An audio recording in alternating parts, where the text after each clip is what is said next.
Muito obrigado, ministra Marileusa, ministro Francisco, Bex, banda, por terem nos conduzido até agora, preparado aí os nossos corações. Muito obrigado a você que escolheu a nossa igreja para trazer a sua adoração. Boa noite a todos, você que é membro da nossa igreja, é bom revê-lo, amigo, amiga que nos visita, sejam muito bem-vindos, é bom ter você conosco. A nossa adoração fica diferente quando você está aqui conosco, a nossa adoração a Deus fica diferente com a sua presença. Nas últimas 3 semanas, Deus tem trazido aos nossos corações uma série de mensagens sobre o fruto do Espírito Santo, e que o pastor Carlos, ele resolveu denominar de tornando-se um ser humano melhor, porque a ideia vai muito além de sermos apenas nós mesmos pessoas melhores. Tomando por base esse texto aqui de Gálatas capítulo 5, verso 22 e 23, à medida que eu aprendo sobre como o Espírito Santo age em minha vida, eu não só me torno uma pessoa melhor, mas eu torno também melhor o ambiente em que nós estamos. Eu torno também melhor as pessoas que convivem comigo, né? Então eu vou convidar você para ler junto comigo o texto de Gálatas, capítulo 5, verso 22 e 23, e eu quero desde já fazer um combinado com você. Nós estamos num período de muito calor, né, onde temos sido castigados, né, pela baixa umidade, então eu certamente vou ter que tomar um pouquinho de água, e vou fazer isso enquanto nós estivermos lendo alguns textos bíblicos, e eu vou contar com a sua boa vontade, com a sua participação, para ler os textos comigo, e nós termos esse tempo, né, de ir interagindo. Então eu quero começar por Gálatas capítulo 5. A partir do verso 22, vamos ler 2 versículos, 22 e 23. Se você quiser abrir aí a sua Bíblia, pode abrir. Se você quiser acessar no seu celular ou no seu tablet, também pode fazê-lo. Se não, leia comigo aqui o texto que está projetado no telão. Diz assim a palavra do Senhor: mas o fruto do Espírito é amor, alegria, paz, longanimidade, benignidade, bondade, fidelidade, mansidão, domínio próprio. Contra estas coisas não há lei. Feche seus olhos mais uma vez. Senhor Jesus, nós queremos te agradecer, Senhor, pela tua bondade, pela tua misericórdia e também pela tua longanimidade, pela tua grande paciência para conosco. Por isso, nós queremos pedir que tu mais uma vez fale aos nossos corações, que teu Espírito Santo possa nos transmitir a tua mensagem nesta noite. É a oração que fazemos, agradecidos em nome do teu Filho amado Jesus Cristo. Amém. Eu quero chamar a sua atenção para o fato de que Paulo, ele fala sobre o fruto do Espírito Santo nesses 2 versículos, em oposição ao que ele chamou de obras da carne, que apresenta aí nos versículos 19 e 20 desse mesmo capítulo, né? E por falar em fruto, é justamente por isso que nós usamos a imagem dessa tangerina, né? Porque percebam, o fruto do Espírito Santo é um só. Nenhum de nós vai até o mercado e aceita levar para casa uma tangerina que está aberta e muito menos faltando um gomo, não é verdade?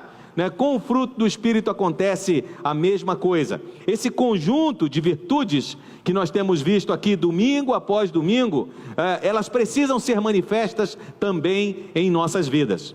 E eu gosto muito também do fato de Paulo ter usado essa expressão fruto, né? Porque vejam só, ele chama a atenção para o fato de que um fruto é algo que não é próprio da natureza humana, não é algo que eu consigo alcançar por disciplina, não é algo que eu consigo alcançar por esforço próprio, porque um fruto, ele não vem daquilo. Nós podemos até criar as condições adequadas, mas o fruto, ele depende de Deus para chegar até nós, né? De igual forma, cada um desses talentos, cada um dessas virtudes que nós encontramos aqui no capítulo 5 da carta de Paulo aos Gálatas, cada um deles também é ação de Deus nas nossas vidas.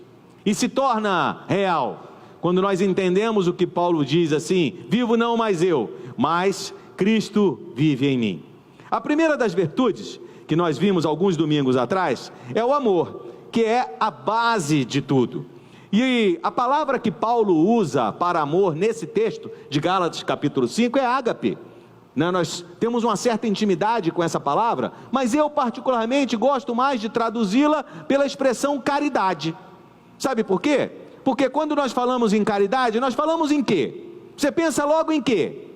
Doar cesta básica, né? Doar itens para a cesta básica, doar vestimentas, ajudar alguém que está em necessidade, tudo isso é caridade. É desse tipo de amor que a Bíblia fala, é desse tipo de amor que o pastor Carlos compartilhou conosco, não um sentimento, mas ações, atitudes, algo que eu coloco em prática. No segundo domingo, nós aprendemos sobre a alegria como um presente que nós recebemos de Deus e que contagia as pessoas ao nosso redor. Nós vimos quantos motivos nós temos para estar alegres. Estamos alegres porque Jesus Cristo, o próprio Deus, né, deixou a eternidade para habitar entre nós, escolheu morrer na cruz em nosso lugar, para que nós não precisássemos morrer, e dessa forma, nos permitiu, ao reconhecer esse sacrifício dele, nos tornarmos filhos de Deus. Como se isso não bastasse, nós precisamos ser alegres ainda, porque Deus tem cuidado de nós, Deus tem nos assistido nas nossas necessidades. Quantas maravilhas Deus tem feito no mundo, e muitas delas através de nós, como nós vimos ainda agora aqui nesse vídeo, na vida da Joyce. Isso foi possível por causa das ofertas que nós levantamos anualmente aqui em prol da campanha de missões nacionais, não é isso? Então, quando Joyce está sendo abençoada lá no Rio de Janeiro, nós estamos participando disso também. Olha quantos motivos de alegria. E vou dizer mais, para você que está se achando aí meio feinho, meio derrubado, sabe o que a Bíblia diz? Provérbios capítulo 15 diz assim, que o coração alegre embeleza o rosto, né? O coração alegre, ele aformoseia o rosto. A terceira mensagem, semana passada, o pastor Carlos falou sobre a paz de Deus, a paz que não vem das circunstâncias boas ou ruins na nossa vida, né? Uma paz que não vem do mundo, não depende das coisas do meu momento, daquilo que está acontecendo agora, mas é fruto da transformação que Deus faz em minha vida. E hoje, eu quero convidar você, para que nós possamos refletir juntos, sobre a quarta das virtudes do Espírito Santo, a longanimidade. Alguns textos, você encontra a palavra paciência. Longanimidade é um termo bíblico que aparece tanto no Velho Testamento como no Novo Testamento. No Velho Testamento, o sentido literal significa nariz longo, ou seja, uma respiração longa, um fôlego comprido. E isso faz oposição àquela maneira mais rápida e violenta de respirar quando nós estamos irados, por exemplo. No Novo Testamento, nós encontramos esta palavra, longanimidade. Ela significa longo temperamento, significa que um longo ânimo, paciência, firmeza, constância. Olha o que diz o dicionário brasileiro da língua portuguesa, a respeito do significado de longanimidade. Olha aqui, está aqui no telão. Longanimidade é qualidade de grandeza e generosidade de caráter, magnanimidade, disposição de ânimo, coragem. Gosto muito do item 3 e 4. Virtude de enfrentar problemas e adversidades com paciência e resignação, o que também nós atualmente chamamos de resiliência. A ideia, a essência da palavra longanimidade, então, é nunca desistir. Alguns até gostam de fazer uma comparação com a aroeira, e eu confesso que eu não sei porquê, né? Porque eu fui dar uma olhadinha na questão da aroeira. Sabe aquela expressão, né, que enverga, mas não quebra? Né? Eu acho que não está correto associar a aroeira a esse ditado popular, não. Acho que está muito mais para o bambu, né, ou para algumas árvores, né, que com a ação do vento, com a ação das tempestades, elas se curvam, mas não se quebram. É essa aqui a ideia. E o convite é que, assim como Deus é paciente para conosco, nós também devemos ser pacientes com outras pessoas, em meio às circunstâncias nem sempre boas. Ou seja, nós entendemos que as circunstâncias e os acontecimentos das nossas vidas, eles estão na mão do Senhor. Pedro fala um pouco sobre isso. Segunda carta escrita por Pedro, capítulo 3, verso 9, diz assim, que Deus é paciente para conosco. Olha aqui, olha o que diz o texto. O Senhor não retarda a sua promessa, ainda que alguns a julguem demorada. Continua comigo. Pelo contrário, Ele é paciente com vocês, não querendo que ninguém pereça, mas que todos cheguem ao arrependimento. O problema, gente, a confusão é que, de um modo geral, nenhum de nós gosta de esperar. Como é que você se sente quando não sobrou outro tempo na semana e você foi para a fila do mercado na sexta-feira à noite, no sábado de manhã, e você encontra lá aquela fila quilométrica entrando pelos corredores do mercado afora? Como é que você se sente quando você tem que chegar na sua casa aqui na região do Cochipó, atravessando a Fernando Correia, 18 horas, ou subindo a avenida do CPA, para quem mora lá na região da Grande Morada da Serra? Como é que você se sente em meio ao trânsito, que já podemos considerar, né, quase um pouco conturbado aqui na nossa cidade? Você já reparou como é que nós podemos ficar impacientes assim, rapidinho, de uma hora para outra? Essa semana eu fui com Eliane a Sinop, fomos a trabalho, resolver alguns problemas lá, e você deve saber que entre Cuiabá e Sinop nós temos 4 praças de pedágio, né? Pois bem, quando eu vou me aproximando de uma praça de pedágio, como é que eu faço, né? Eu reduzo a velocidade e eu olho ali as opções, né? Às vezes tem 2, às vezes tem 3, às vezes tem 4, depende do fluxo. Eu olho a melhor opção para que eu possa pegar a menor fila. Você é assim também, né? Não sou só eu. Tomara, né? Bom, nesse dia, 4ª praça de pedágio, chegando já depois de Sorriso, eu olhei, vim para um lado, vim para o outro, vi que uma fila tinha um caminhão e um carro, e percebi que ali seria uma boa opção. Entrei naquela fila, e eu não sei por que cargas d'água, Deus sabe, eu comecei a perceber que estava havendo um problema com aquele guichê, e eu vi passar o primeiro carro na outra fila, vi passar o segundo carro na outra fila, vi passar o terceiro carro, o quarto, o quinto, o sexto, e eu ali, na minha posiçãozinha de terceiro lugar. Aí eu falei assim: Senhor, eu vou falar sobre longanimidade domingo, eu não posso ficar irritado, Senhor, eu não posso ficar impaciente, me ajuda, vamos aprender, me ensina, Senhor. E fiquei ali, quietinho, demorou uma eternidade, né? Eu fui trabalhando ali na minha cabeça, rapidão, e chegou o momento, passou, foi embora. Do dia seguinte, quando nós estávamos voltando, é que eu contei essa história para a Eliane, né? Aí ela virou para mim e falou assim, balançou a cabeça daquele jeito, né? Só eu para aguentar você. Bom, mas enfim, se você não fica impaciente no trânsito, não se anima muito não, porque eu acho que alguma coisa pode roubar a sua paz. Por um motivo ou outro, nós nos sentimos assim, impacientes de vez em quando, não é? E mais, e quando nós estamos na sala de espera de Deus? E quando nós estamos esperando uma resposta? Será que você já teve aquela sensação de estar com uma pressa danada de responder, e Deus não tinha pressa nenhuma? Você já teve uma sensação parecida com essa assim? Está esperando Deus abrir uma porta, esperando Deus abrir uma oportunidade de emprego. Hoje mesmo nós tivemos um número grande de irmãos e irmãs fazendo esse concurso aí da Prefeitura de Cuiabá, né? Esperando a resposta de Deus. Estão agora, a partir de hoje, já começaram a esperar de um jeito diferente. Hoje fizeram a prova, daqui a pouco sai o resultado. O que Deus tem preparado para esses irmãos? Quem sabe você está esperando o resultado de um exame médico, e que tem tirado o seu sono, tem tirado a sua paz, tem levado você para um campo de batalha que é desconfortável. Quem sabe você está esperando a cura para um relacionamento, esperando a resposta de Deus nesse sentido, as suas orações, as orações que você tem feito nesse sentido. São tantas coisas, gente, são tantas coisas. Então, o que é que nós devemos fazer enquanto estamos na sala de espera da vida? Como é que eu não vou me deixar abater em meio às lutas? Eu estou vendo aqui, longanimidade é não me deixar abater. Então o que eu preciso saber para lembrar, o que eu preciso lembrar para me manter firme e me manter confiante? Quando você entrou aqui, você deve ter recebido o seu boletim, e aí no boletim, no verso, nós temos sempre aí o esboço das reflexões que fazemos aqui aos domingos, e se você desejar, eu quero convidar você então a pegar o seu boletim, e vamos descobrir juntos O que é que eu preciso lembrar para me manter firme e confiante no campo de batalha?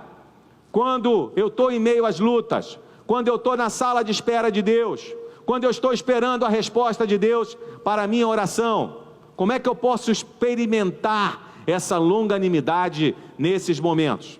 E eu quero responder então essa pergunta com vocês. A primeira resposta: o que eu preciso lembrar? Escreva aí se você desejar, tem caneta aí na frente das poltronas, né? Então escreva aí. Primeira coisa, não posso esquecer: nada acontece por acaso. Nas nossas vidas, nada acontece por acaso.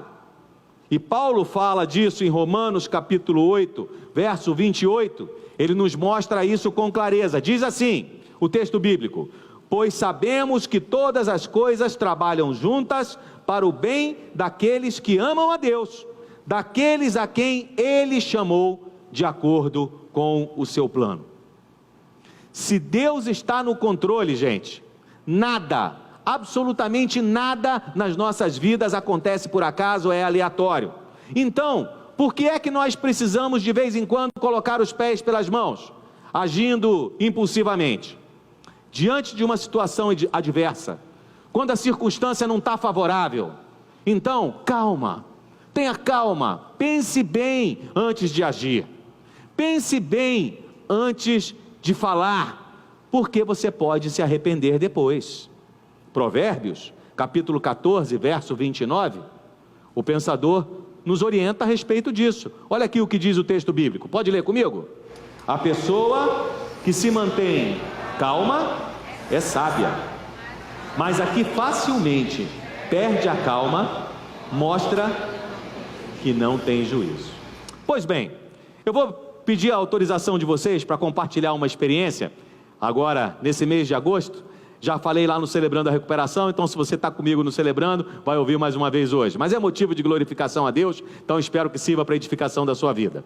Gabriele fez 15 anos, agora em agosto. Gabriele, minha filha bebê, a última, 04, que está lá no Data Show me ajudando aqui na reflexão de hoje, né? Fez 15 anos.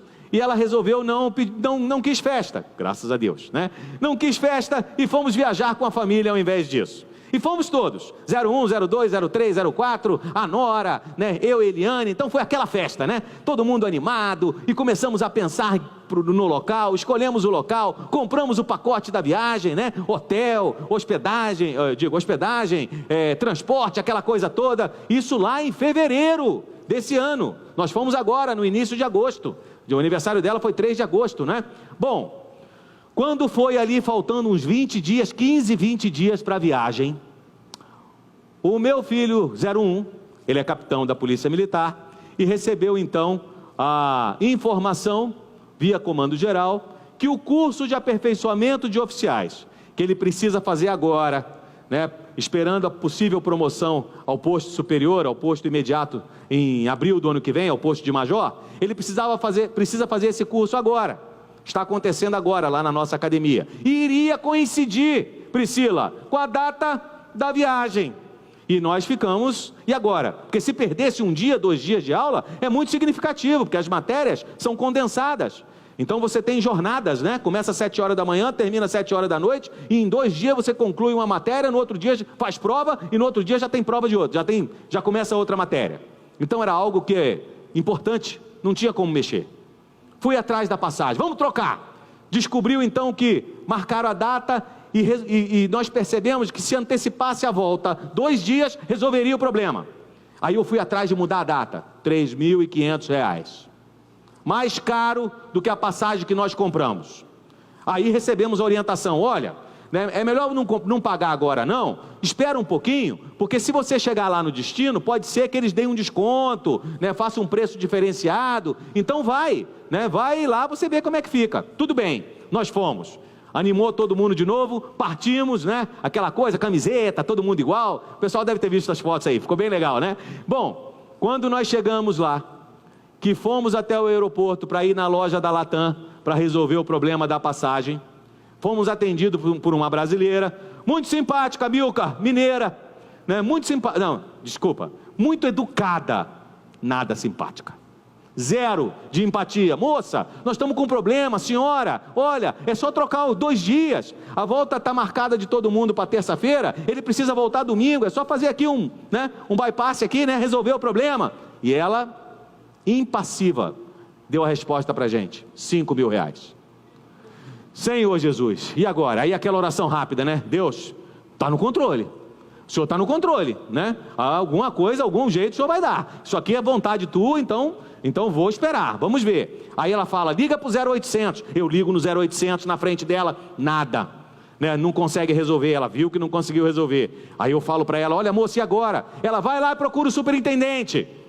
Aí eu vou, atravesso o saguão do aeroporto com o Diego, vamos lá do outro lado, a superintendente não estava lá, ligaram para ela, pouco se importou, não tem jeito não, e nisso já se vão 40, 50 minutos, aproximadamente, nessa angústia, de saber como é que ia resolver esse problema, o que dava, o que não dava. E aí eu colocando nas mãos do Senhor, dali a pouco, quem vem no meio do saguão com a mãozinha levantada? Oi, quem vem? A mineira, aquela senhora que zero de simpatia, muito educada, mas zero de simpatia, vem ao nosso encontro. Olha, eu liguei para o meu superintendente e ele autorizou trocar a passagem para vocês, sem custo. Aí eu falei, glória a Deus, aleluia, lá no meio do saguão, e compartilhei lá com o pessoal do Celebrando, essa grande vitória, essa grande alegria que Deus nos deu ao longo da viagem. A viagem ficou até melhor, depois de uma experiência, depois de uma vitória como essa, Nós fomos lá, trocamos o bilhete dele, depois de tudo certo, ele vira para mim e fala assim, pai, ainda bem que o senhor não ficou nervoso, Ainda bem, E não é verdade? Longanimidade, gente, faz isso.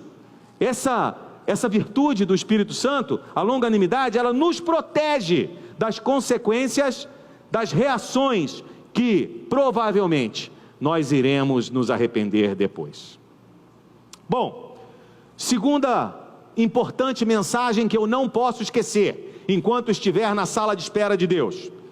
Eu não posso esquecer que existe um tempo natural entre plantar e colher. Então escreva aí no seu boletim, se você desejar, no seu esboço, existe um tempo natural entre plantar e colher. Não queira apressar Deus. Mato Grosso conhece bem de agricultura. Nós plantamos uma semente hoje e vamos colher essa semente 3 meses, 4 meses, 5 meses, 6 meses depois, dependendo da semente que for plantada. Então nós plantamos numa estação e colhemos na outra, não é assim que funciona?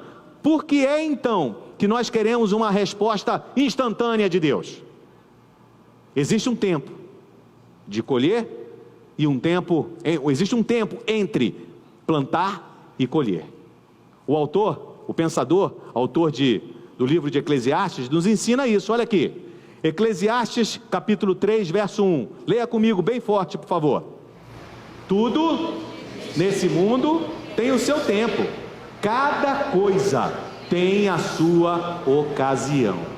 É igual quando nós plantamos uma semente lá no Manso. Nós temos uma casa no Manso, e aí plantamos, precisava de uma sombra, e eu falei, Eliane, vamos plantar uma mangueira.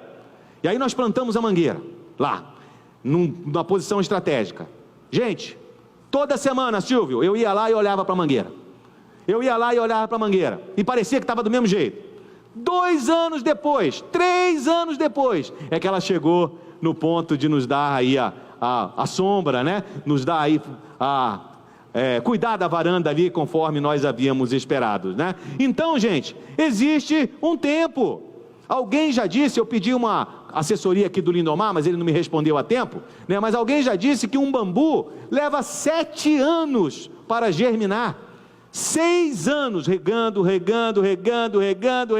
água, 7 anos depois, só no 7º ano, é que ele germina de maneira adequada.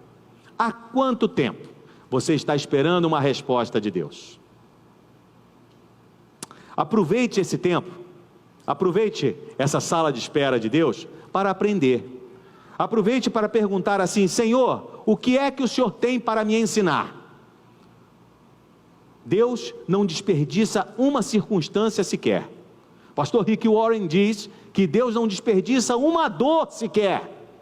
Então, em meio à sua luta, em meio aos seus problemas, em meio às suas dificuldades, aquele motivo de oração que você não esquece diariamente em casa e toda semana você traz aqui diante do altar, em meio a isso, pergunte: Senhor, o que é que tu tens para me ensinar?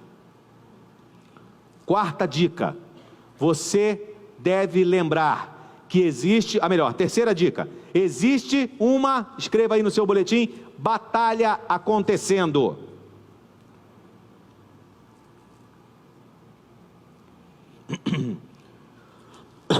Existe uma batalha acontecendo. Enquanto nós estamos orando, o inimigo também está trabalhando. Enquanto nós estamos orando, o inimigo está preparando as suas flechas, está preparando os seus dardos, está preparando a sua confusão para lançar sobre as nossas vidas. Flecha da dúvida: será que Deus vai me atender? Flecha do desespero: quando é que Deus vai me atender? Flecha da depressão, do desencorajamento: para com isso, não vai vir resposta nunca. Enquanto estamos trabalhando, o inimigo também está, e a Bíblia nos fala sobre isso. Paulo fala isso, nos ensina, Efésios, capítulo 6, verso 12. Você pode ler comigo? Está aqui no telão? Pois a nossa luta não é contra seres humanos, mas contra os poderes e autoridades, contra os dominadores desse mundo de trevas, contra as forças espirituais do mal nas regiões celestiais. Percebe? Existe uma batalha acontecendo agora, e nós não temos muitas informações na Bíblia a respeito, mas o que a Bíblia fala já é o suficiente para eu acreditar que ela existe, e mais, que eu preciso me preparar. Preciso me preparar, sabe por quê? Porque o inimigo pode até atrapalhar a resposta de Deus chegar até nós. É isso mesmo. E vou dizer mais: não me surpreende. Jesus disse isso: o inimigo não vem senão para roubar, matar e destruir. Roubar seus sonhos, matar sua esperança, destruir você, destruir a sua vida. Essa é a função dele, e a Bíblia fala disso, que ele pode nos atrapalhar, pode atrapalhar a resposta de Deus que nós estamos esperando. Olha o texto de Daniel. Daniel capítulo 10, o profeta Daniel teve uma experiência semelhante, e olha o que diz aqui, olha como ele compartilha conosco. Daniel capítulo 10, a partir do verso 11, a Bíblia diz assim: e ele disse: Daniel, você é muito amado, preste bem atenção ao que eu vou falar, levante-se, porque eu fui enviado a você. Esse é o anjo que veio em resposta às orações de Daniel. Isso, pus-me de pé tremendo, e ele prosseguiu: não tenha medo, Daniel. Olha agora, desde o primeiro dia em que você decidiu buscar entendimento e humilhar-se diante do seu Deus, suas palavras foram ouvidas, e eu vim em resposta a elas. Mas o príncipe do reino da Pérsia me resistiu durante 21 dias.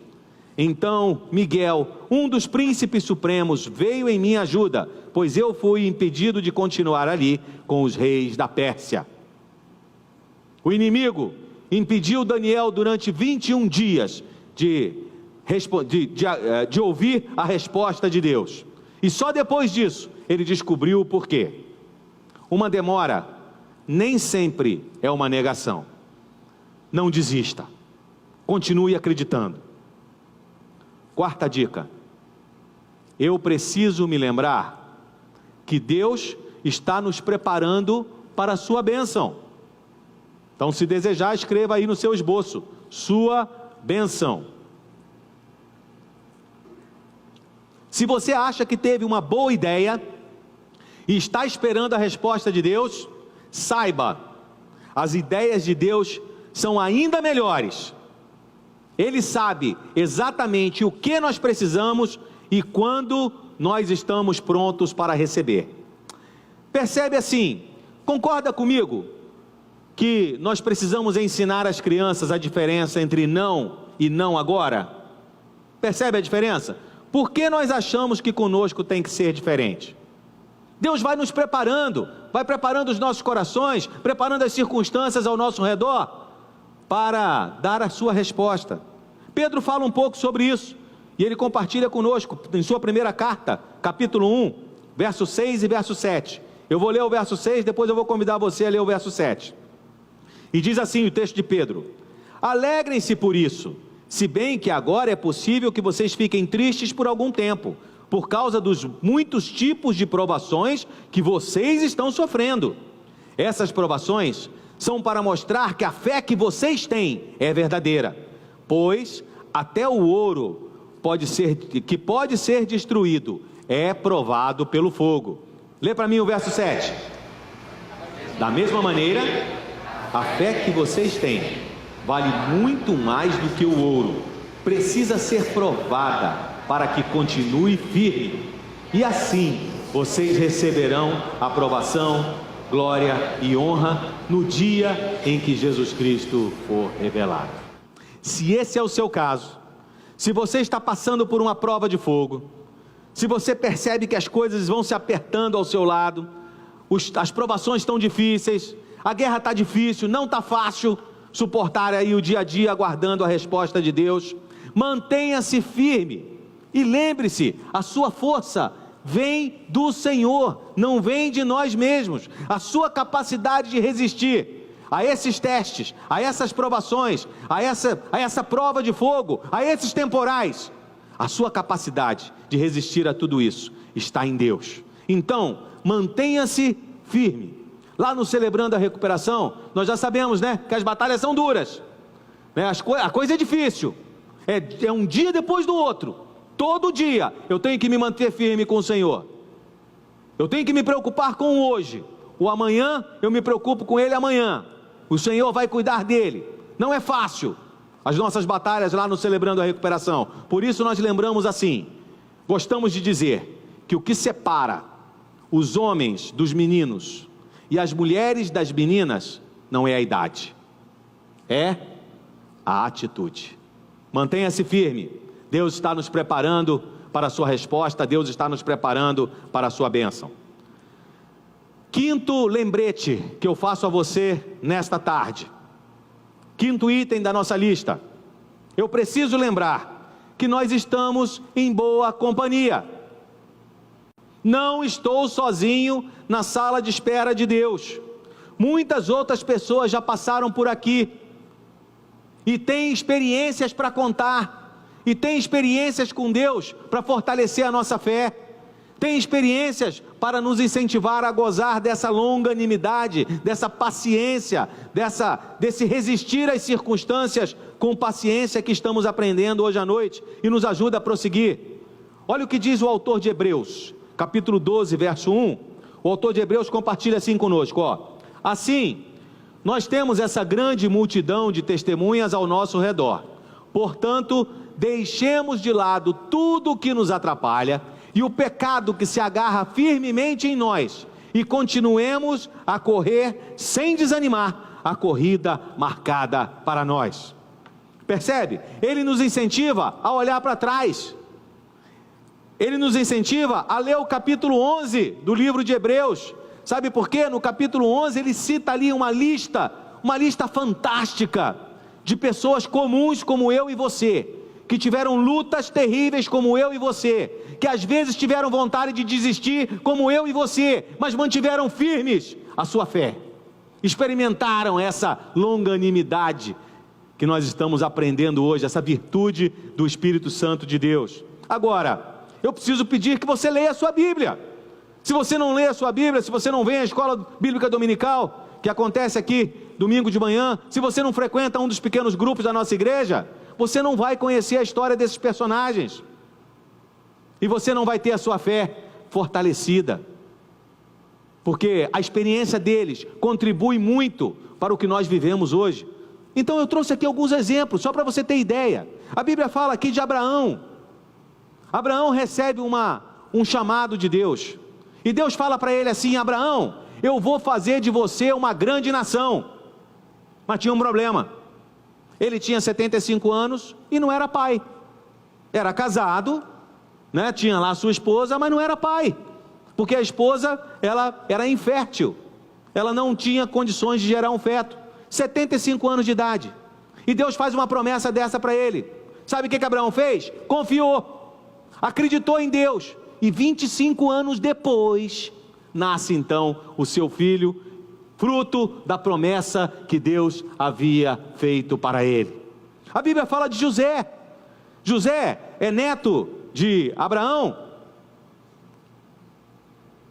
Neto, acho, isso. Se não for, é bisneto, está pertinho, está ali na descendência, logo depois, né? José, quando era adolescente, ele recebeu de Deus a mensagem de que ele ocuparia uma posição de proeminência ao longo da sua existência, e que ele estaria junto com seu pai, junto com seus irmãos, mas numa posição de superioridade. Seus irmãos morriam de inveja dele. Sabe o que fizeram com ele? Venderam José como escravo para o Egito. Você deve conhecer essa história. E lá no Egito, quando as coisas pareciam que melhoravam, alguém vem e acusa José injustamente de violência sexual, né, de cometer uma tentativa de violência sexual contra a mulher do seu patrão. E aí, vai José para a cadeia, e lá na cadeia fica 13 anos como escravo, boa parte desse tempo preso, injustamente. Depois de 13 anos, Deus o eleva a uma posição de ser o segundo no maior reino conhecido à época, o reino do Egito, e ele só estava abaixo de Faraó. A Bíblia nos fala de Ana, uma mulher temente a Deus, que durante anos sofreu também querendo ser mãe sem poder, e no tempo de Deus, Deus permitiu que ela fosse mãe de Samuel, o segundo maior dos profetas citados no Velho Testamento. Depois, antes de Samuel, só Moisés. E Ana então tem a sua oração atendida, não desistiu. Ano após ano, ela estava lá no templo pedindo: Senhor, me abençoa, Senhor, me abençoa. Não desistiu, manteve-se firme, mesmo com todas as circunstâncias adversas contra ela. A Bíblia fala de Davi, também como adolescente, foi ungido como rei de Israel para substituir Saul. Mas até lá, Adriano, até lá ele viveu em cavernas, ele tinha medo das batalhas, ele vivia fugindo, escondido, muitas vezes com fome, com frio. Mas depois se tornou o maior dos reis de Israel.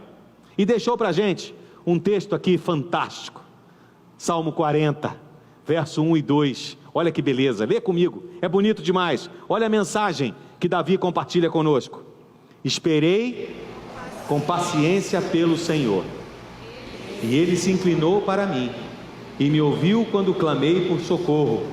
Tirou-me de um poço de perdição, de um atoleiro de lama, colocou os meus pés sobre uma rocha, e firmou os meus passos. Deus esperou o tempo certo, que Paulo chama de a plenitude dos tempos, para enviar Jesus Cristo, cumprindo assim a promessa que havia feito lá atrás, ao homem e à mulher, lá no jardim do Éden. E eu? E você? Por que é que nós não podemos esperar em Deus, como fizeram todos esses personagens? Vale a pena permanecer firme, mesmo diante das circunstâncias desfavoráveis, mesmo quando parece que a porta está fechada. Vale a pena continuar confiando. Sabe por quê? A última coisa que eu quero compartilhar contigo hoje à noite. Vale a pena continuar confiando, porque o nosso Deus sempre cumpre as suas promessas. Nosso Deus é um Deus fiel e sempre cumpre as suas promessas. Escreva então aí na sua Bíblia, promessas.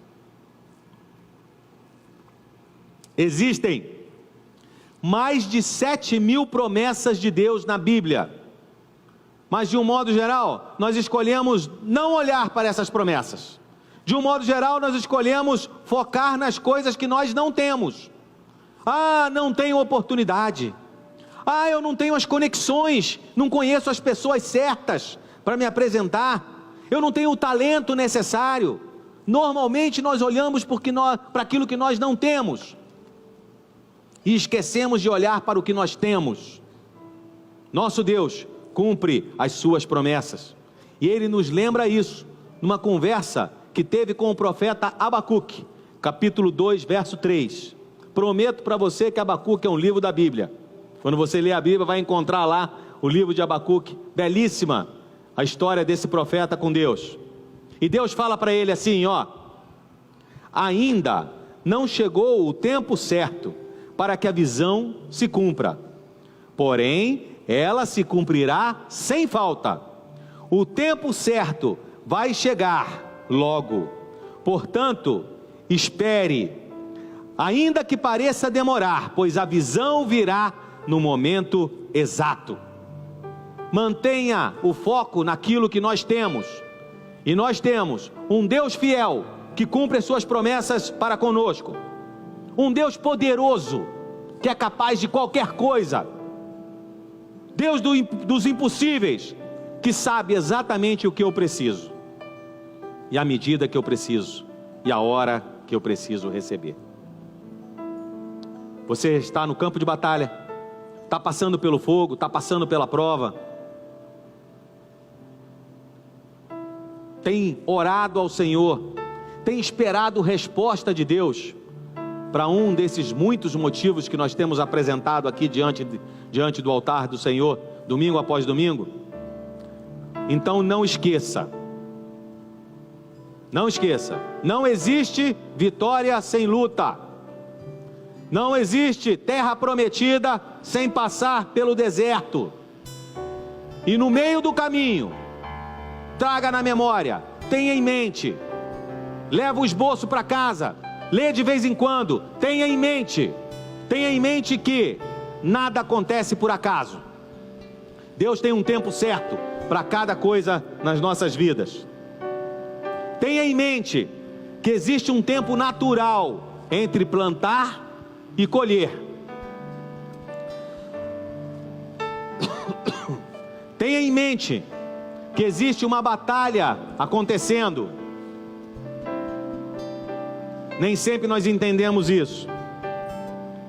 Tenha em mente que Deus está nos preparando para as suas bênçãos. Tenha em mente que muita gente já sentou nessa sala de espera de Deus, nessa sala de espera da vida, e são boas testemunhas. Nós estamos em boa companhia. E por fim, tenha em mente que Deus sempre cumpre as suas promessas. Confie, experimente essa longanimidade, fruto do Espírito Santo de Deus. Mantenha-se firme, continue a orar, continue a pedir, continue a clamar, continue a vir à igreja, né? Continue a participar dos cultos, adore ao Senhor, venha servir conosco. O timing de Deus é perfeito, gente. Ele nunca se antecipa, nem se atrasa. O problema, Francisco, está nos nossos corações. Eu penso que a nossa dificuldade em entender esse timing de Deus, esse tempo de Deus, o problema está no nosso coração. É por isso que Jesus disse que nós precisamos de um novo coração. O coração antigo, o coração que tinha prazer nas coisas longe de Deus, esse não vai entender nada dessa mensagem aqui, não vai entender nada de longanimidade, não vai entender nada de suportar essas pressões da vida com paciência. Nós precisamos de um coração igual ao do Mestre. E eu quero convidar você a cantar essa canção agora. Cante conosco. Dá-me, Senhor. Canta como se fosse uma oração. Dá-me, Senhor, um novo coração. É esse coração que eu quero e que vai fazer a diferença na minha vida. Cante conosco. Se tu olhares, Senhor, pra dentro de mim, nada encontrarás de bom, mas um desejo eu tenho de ser transformado. Preciso tanto do teu perdão. Dá-me um novo coração.